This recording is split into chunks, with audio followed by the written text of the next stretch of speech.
प्राणस्येदं वसे सर्वं त्रिदिवे यत् प्रतिष्ठितं मातेव पुत्रान् रक्षसु श्रीश प्रज्ञां च विधेहिना. We start our today's discussions with this auspicious sloka of Sanskrit from Vedas, which tells us everything is prana, and the whole world and the whole universe is controlled and governed by prana. The whole world and the whole universe is being governed by prana, the pranic energy. And pranic energy helps us as mother helps their children. Anything you want in your life is starting from good luck to your beauty to wisdom. Pranic energy has got capacity to provide you everything. And from this auspicious sloka we start our discussions today. As this says, everything in life is nothing but energy. If you do not have energy, life carries no meaning. And from where we get our energy? The first question, the moment I ask from where we get our energy, comes out food. Yes, we get energy from the food. But how do we get it? This food, when goes to our stomach, is being digested. And digestion is only possible when oxygen is present. What is oxygen? Breath. So, though we are getting energy from our food, ultimately you are getting energy from your breath. And all those who doesn't believe it, they can stop their breath for 2 to 3 minutes and will start believing it. The moment you stop your breathing, all the energy present in you, physical, mental, psychological, it gets lost. When Pran Vayu is not available, you are neither mentally active, you are nor physically active, and you are also not active psychologically. Now let us understand how human life works. We have given a great emphasis to the mind in our human life. But how the development of mind starts? It starts from your first breath and it ends at your last breath. In other words, I want to draw your valuable attention to reality of life. Our parents produce our body. Body is present before life starts. And after we die, we take the last breath, body is present after the last breath also. So body is present between life starting and life ending. But is mind present? Answer is no. When a child is born, he cannot feel, he cannot understand what pain is.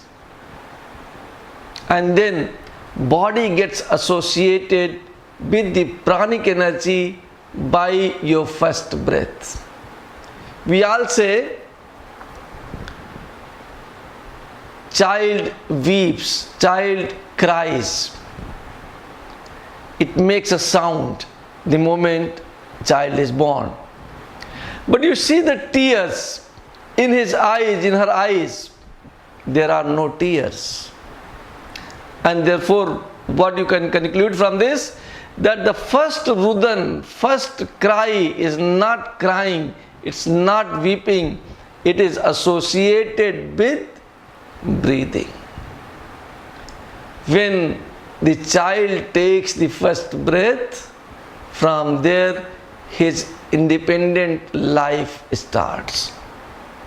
Before than that, though he was alive, the body was alive, but it was only alive through the energy of the mother.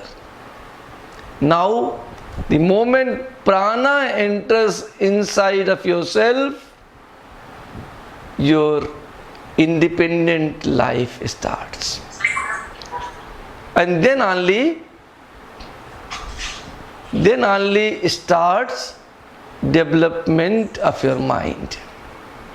Then you will be able to understand what pain is, what other things are, and slowly your mind starts developing. Now what happens when our life ends? When there is no breath, the physical mind is still present, heart is still present, nerve system is still present, all the bones are present, all the fingers are present, everything is intact. What is not present is breath. And when breath is not present, we are not able to do anything in our life, physically, mentally, psychologically. What does it mean? That the most important thing in your life is nothing but your breath. It brings in mind, it brings in strength, it brings in physical energy, it brings in wisdom, it also brings in money. All the three energies available in the universe, namely wisdom, wealth and physical strength, they all come to us through our breath. And that is why this sloka says that breath is the greatest healer human being can ever have. Breath is the greatest doctor human being can ever have. When we go to a doctor, what he does? He specifies some medicines. You have to go and buy it. Unfortunately, for last 200-300 years, monetary things has become very important. So, to anything for which we have to spend money became more important in our life. And therefore, we buy medicines and we try to cure ourselves. There is nothing wrong in it. But everything you need is already present in the universe. Anything you can think of, anything your body needs, anything your physical, mental body needs is already present in the universe. And inhaling, the breathing can bring in the medicinal values present in the universe and puts you on your navel where another types of air is present, and that starts taking it up. So what I want to say, that anything our physical, mental and psychological body needs is present in the universe in plenty, and what connects us to the atmosphere, what connects us to the universe is breathing. So breathing can bring all the medicinal values from the universe your body needs, and you can start becoming all right. There is another connections I would like to discuss with. A connection between your breath, your mind and your Kundalini energy. Kundalini energy is connected to 7 chakras. Our body has several storage points. Okay, it is close to 8.4 million. Out of that, 7 are the prominent one, and those 7 are called 7 chakras, starting from root to crown. Root, sacral, Manipur, Anahat, Visuddha, Agya and Sahasrara, that is crown, are the 7 chakras where emotions and energy gets stored. And what I want to say, let us say your mind is disturbed, you are angry. You know what happens when you become angry? Your breath will automatically becomes faster. When you are shouting on somebody, I don't know whether you have noticed it or not, but it is very nicely noticeable that when we become angry, our breath becomes fast. Our chakras becomes disbalanced. And because of this disbalancing in chakras, you can suffer from your blood pressure, you can suffer from many internal things in your body. So, if you are angry, in stress, breath can tell you whether you are angry or not, whether you are in stress or not. And if you change the breathing pattern a little, your mind becomes calm again. The moment, if you want, you can practice this in your life. The moment your anger starts shooting up, you start breathing slowly. And with the slow breath, you will be able to understand that your anger starts going away. You can also start working something on chakras. You can start chanting the chakra mantras related to the emotion of anger. And you will slowly see that this anger starts moving away from you and your mind starts becoming calm. So there is a beautiful connections between your breath, your mind and your Kundalini energy.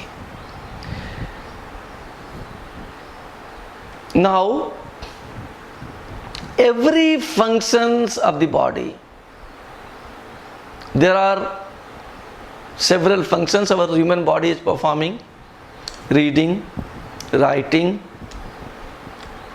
okay, breathing, blinking,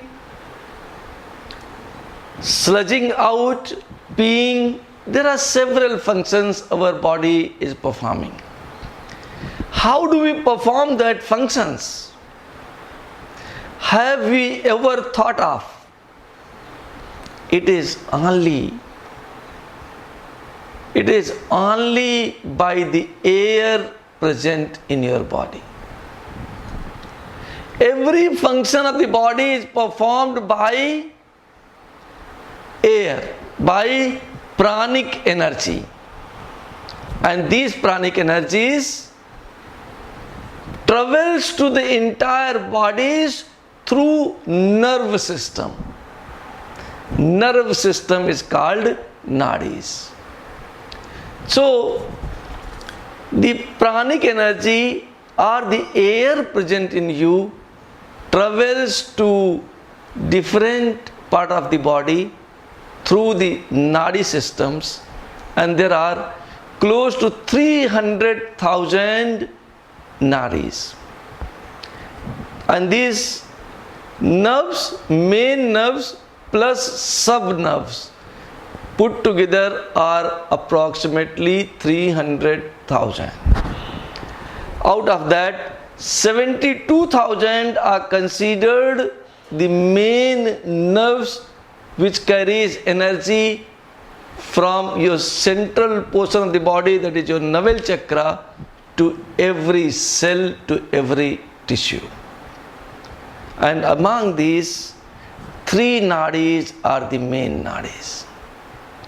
And they are called Ida, Pingla and Susumna.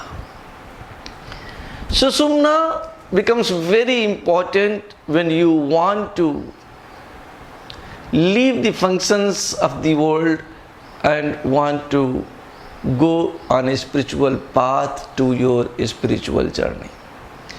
And Ida and Pinglas are important because they are responsible to balance your body. By providing different types of air to different part of body, they balance your body.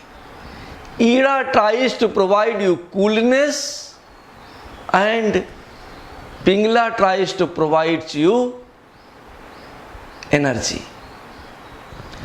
So, coolness is provided by moon, and therefore Ida is also called moon nadi.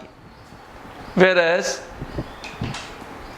the energy to this earth, to us, is being provided only by sun, and therefore Pingla is called sun nadi.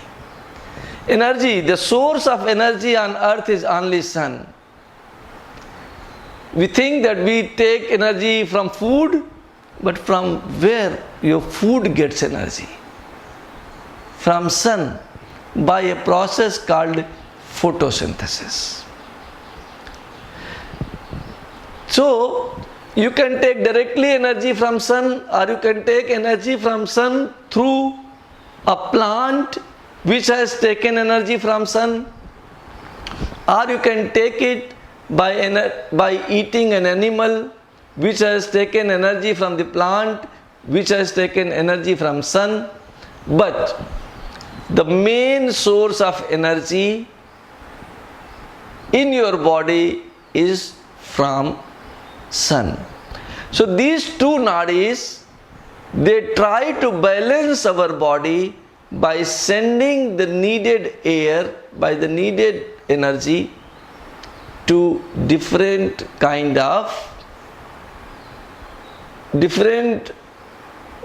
cells and different tissues, different kind of air to different cell and different tissues. Now let us try and understand what are these different kind of air. One is called prana. The first air is called prana.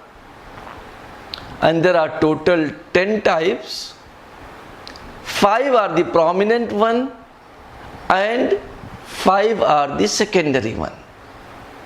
If you do not have these airs present in your body cannot function.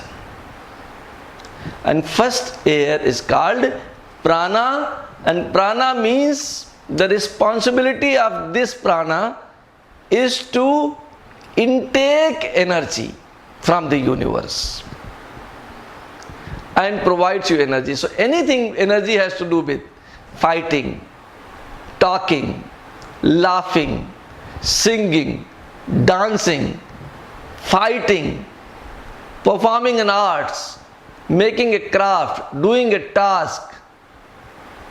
If the intake of energy is not there through the breathing, then you will not be able to do anything. I will not be able to talk if I do not have energy. You will not be able to laugh if you do not have energy. You will not be able to sing if you do not have energy. You will not be able to dance, fight. You cannot fight even a war if you do not have energy. So, prana is the first type of air which brings in energy from the universe, from the atmosphere to inside of yourself. Second type of prana is called apana. And apana is responsible to eliminate. Prana was responsible to bring in, and apana is responsible to eliminate, to take out. What? Take out everything from your body. So what all things you can take out? Sludge by going to toilet. By peeing, you can take out the dirty water. By sweating, you can take out your things. And by breathing out. By breathing out, you don't know how many toxins you are able to take out from your body to the atmosphere. You are taking energy from the atmosphere, but taking out the toxins from your body to the atmosphere. And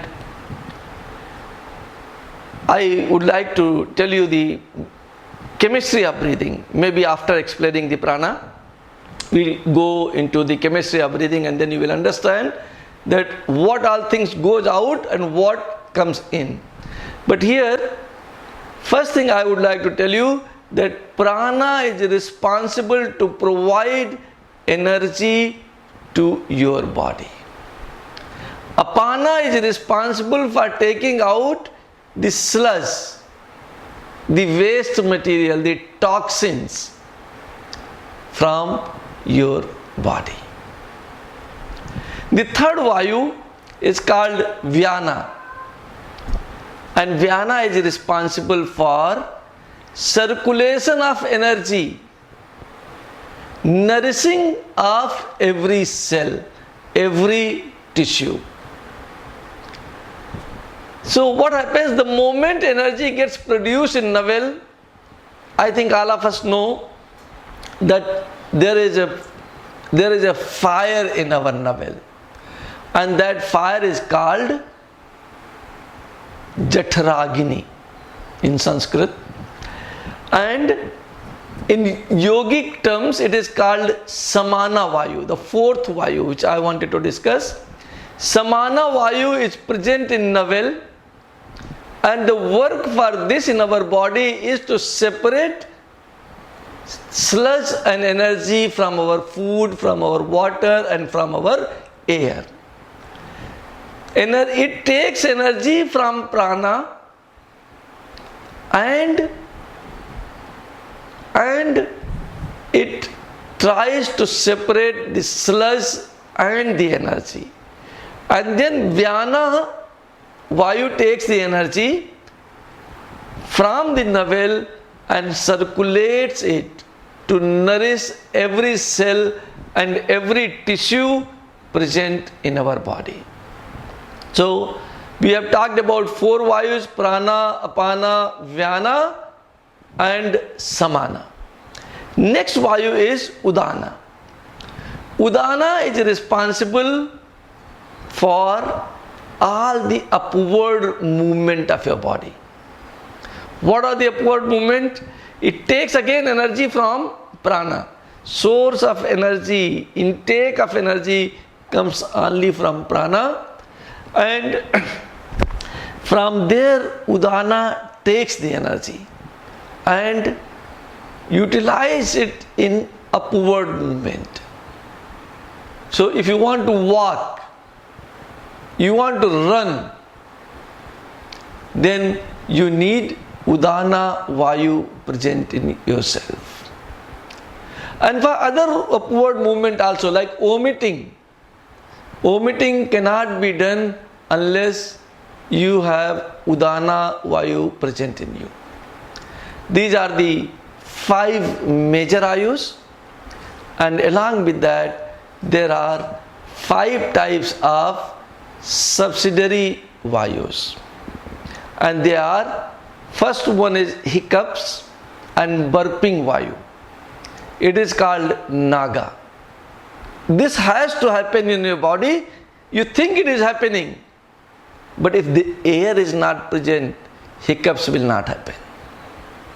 If air is not present, you will not come to know whether you have eaten more or less. Okay, so eating, hiccups and burping, you come to know the senses through Naga Vayu. Then there is another Vayu called Kurma Vayu, and Kurma Vayu is responsible for opening and closing of your eyes. Now, it's very strange. Why do we need air for opening and closing of our eyes? But without air, they will not open and they will not close, and you will not be able to even blink. If you want to do the blinking, you need Vayu. Next Vayu is Devdatta Vayu, which is responsible for yawning in our body. Next one is Krikla Vayu, which is responsible for sneezing and providing us the senses of hunger and thirst. If Krikla is not present, we will not be able to feel the hunger and thirst. One more function of our body is beating of heart, and this is being done by Dhananjaya Vayu. And Dhananjaya Vayu is also responsible for decomposition of our body. And after we die, whether you burn the body or not, whether you try to put the body in graveyard or not, it will automatically decompose, because this Vayu is present in us and it will decompose the whole body, irrespective of whether we burn it, whether we bury it or not. Now you have understood how important the air to ourselves is. Without that, no function of our body is possible. The body functions are only possible if breathing in air is present in ourselves. Now, let us think and understand a little bit about the chemistry of breathing. When you inhale, the only thing what is important in the inhaling is Prana Vayu, and that is called oxygen, which is only 20.95% of the total breath you inhale. And that also people are trying to reduce it by cutting a lot of trees. So what air we inhale in has 78% nitrogen. Normal breathing I am talking about, not the breathing of diver, not the breathing of an aeroplane pilot who tries to breathe more oxygens. Normal breathing on the surface of earth is 78% nitrogen, 20.95% of oxygen, and how much is remaining now? 0.05%. In this 0.05%, there is something, a little carbon dioxide, a little argon, a little neon, a little helium, and a little hydrogen. This is the inhaling air. So what it goes and does inside of ourselves? Why we need to breathe? Why? Because it is needed in our body. And this goes and reacts with toxins present in our body. It cleans the toxins. And how does it clean it? By apan vayu. Prana gets converted into apana. And what is there in apana is very interesting. If you understand what was there in prana and what is there in apana, you will be able to understand why breath is so necessary for ourselves. 78% nitrogen becomes 79%. Oxygen, which was 20.95%, reduces to 13%. Around 13.5 to let us say 16% oxygen remains. Rest oxygen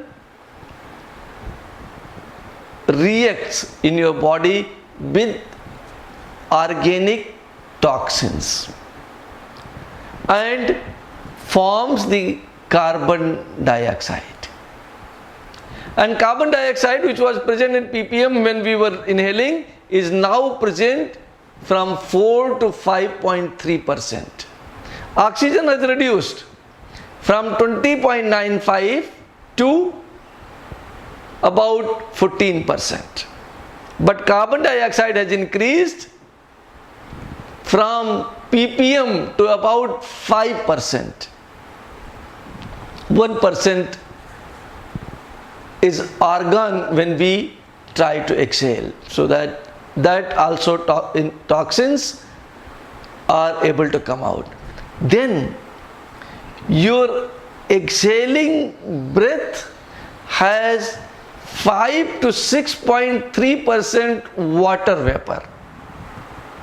If you don't believe, you can breathe in front of a glass and you will be able to see some water vapor on glass. And this is not pure water. It is water with our toxins. And therefore, when toxins are more, when body is not fit, when you are having temperature, when you are having some diseases, you smell your breath, it will have a foul smell. Why? Because more toxins, breath tries to take out more toxins from our inner self. Okay? And in this water vapor, microorganisms are also present. Okay? This is the basically your breath when it comes out. There are many volatile compounds present in form of isoprene, acetones, etc. They are all organic compounds which comes out when we breathe out. So you can understand the importance, and as I said to you that your oxygen, part of breath which is oxygen, reacts with the toxins to form the carbon dioxide. And now we try and understand what breath is, how it helps you. When you inhale, you give enough time for prana to work and then apana to go out. You give at least twice the time for apana to take out the toxins than you have breath in as an inhalation. And therefore, pranayama says that the right method of breathing is breathing in a pattern of 16, 64, 32. That means inhale in 16 seconds, hold your breath for 64 seconds and exhale in 32 seconds. And if you cannot do it, there would be a question immediately, if I cannot do that? Don't worry. Maintain the ratio. Breathe in 1 second, hold for 4 seconds and take out in 2 seconds. It's very low, and therefore ideal is that you can breathe in about 8 seconds, hold your breath for 32 seconds and breathe out in about 16 seconds. But we must be able to allow our breath to work nicely and to work completely. And when you want to practice this, take out the whole breath. Become totally empty. When you become totally empty, all your air doesn't go out. Your lungs doesn't become air free. They still have close to 2.5 kilograms of air, or maybe even 3. So every inhale you are taking, your lungs are getting cleaner. Okay, then body, more toxins are able to come to your lungs, and then the next breath comes in and it takes out toxins from the lungs and take it out again in form of apana vayu. And when you give enough time, then you will start becoming fresher and fresher, because you will have less toxins present in your body. Now the right method of breathing is breathe slowly through your diaphragm. Through your diaphragm. First, inhale and fill your stomach, fill your belly totally, and see that it starts rising like a balloon. And then from there, you shift the air to your lungs, hold for as much time as you can, and then you take out your breath. And when you are able to do it regularly, then you will see that your calmness level is increasing, your meditation level is increasing, and your problem in the stomach, especially regarding the bowel syndromes, they start reducing and they start eliminating totally from your body. Your depression, your anxiety level, your sleeplessness, this all starts reducing tremendously.